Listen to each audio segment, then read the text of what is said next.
আসসালামু আলাইকুম প্রিয় ভাই বন্ধুরা তোমরা জানো গতকালকে বাংলাদেশ বনাম পাকিস্তানের মধ্যকার 3 ম্যাচ ওয়ানডে সিরিজের সর্বশেষ ম্যাচ অনুষ্ঠিত হয়। সেখানে বাংলাদেশ পাকিস্তানকে 11 রানে পরাজিত করে তারা 2-1 সিরিজটা জিতে নেয়। বাংলাদেশ প্রথমে টস হেরে ব্যাটিংয়ে যায়। বাংলাদেশ নির্ধারিত 50 ওভারে 290 রান সংগ্রহ করে, ফলে পাকিস্তানের জয়ের জন্য 291 রানের প্রয়োজন হয়। পাকিস্তান 291 রানে জয়ের লক্ষ্যে ব্যাট করতে নেমে তারা 279 রানে অল আউট হয়ে যায়। ফলে বাংলাদেশের জয় হয় 11 রানে। বাংলাদেশের বোলারদের মধ্যে সর্বোচ্চ 10 ওভার বল করে 49 রান দিয়ে 4 উইকেট নেয় তাসকিন আহমেদ। নাহিদ রানা 10 ওভার বল করে 60 রান দিয়ে 2 উইকেট নেয়। মোস্তাফিজ 2 উইকেট নেয়। রিশাদ আহমেদ 1 উইকেট নেয়। মূলত কালকের ম্যাচে বাংলাদেশের জয়ের নায়ক ছিল তানজিম হাসান তামিম। সে 107 বলে 107 রানের এক অসাধারণ ইনিংস খেলে। মূলত তার রানের উপর ভর করে বাংলাদেশ পাকিস্তানকে 291 রানের টার্গেট দিতে সক্ষম হয়। এছাড়াও লিটন দাস 41 রান করে, তাওহিদ হৃদয় 48 রান করে 46 বলে। মাত্র 2 রানের জন্য তাওহিদ হৃদয় হাফ সেঞ্চুরিটা করতে পারল না। এটা খুবই আফসোস লাগে।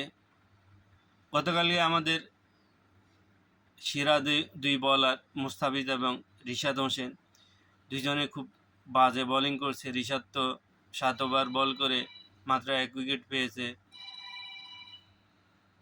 54 রান দিয়ে। রিশাদের খুবই বাজে বোলিং ছিল। এছাড়াও মোস্তাফিজও খুবই এলোমেলো বল করেছে গতকালকে। মোস্তাফিজ যদিও 2 উইকেট পায়, তারপরও লাস্টে দিয়ে এসে মোস্তাফিজ খুবই এলোমেলো বল করেছে। তার লাইন লেন্থের উপর কোনো নিয়ন্ত্রণ ছিল না, যেটা আসলে খুবই হতাশ করেছে। একজন দলের প্রধান বোলারে যদি এরকম এলোমেলো বল করে, সমর্থক হিসাবে আমরা অনেক বেশি হতাশ হই। তবে ভবিষ্যতে দলের প্রতি, সমস্ত প্লেয়ারের প্রতি প্রত্যাশা থাকবে তারা নিজেকে আরও নিয়ন্ত্রণ করবে, ভালো বোলিং করবে, ভালো ব্যাটিং করবে, যেগুলো দিয়ে বাংলাদেশকে জয় এনে দিবে ভালো বোলিং, ব্যাটিং, ফিল্ডিং করে।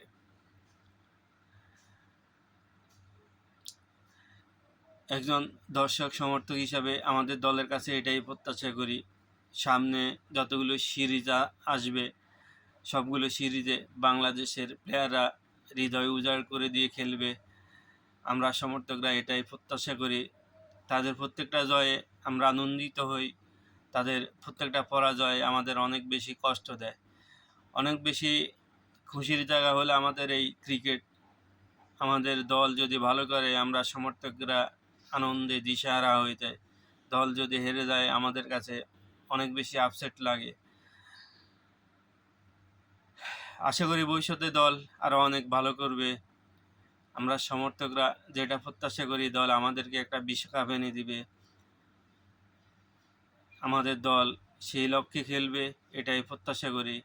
সামনে 2027 ওয়ানডে বিশ্বকাপ আছে, সেই লক্ষ্যে আমাদের ম্যানেজমেন্ট দলকে গড়ে তুলবে, এটাই প্রত্যাশা করি ম্যানেজমেন্টের কাছে। তো সর্বোপরি বন্ধুরা, শেষ করলাম ভিডিওটি এইখানে। যদি আমার ভিডিওগুলো ভালো লাগে আমার চ্যানেলটি সাবস্ক্রাইব করবা। আমার চ্যানেলটি ইব্রাহিম কে ফ্রম নোয়াখালী। আশা করি সাবস্ক্রাইব করে আমার পাশে থাকবা সবসময়, এটাই প্রত্যাশা করি তোমাদের কাছে।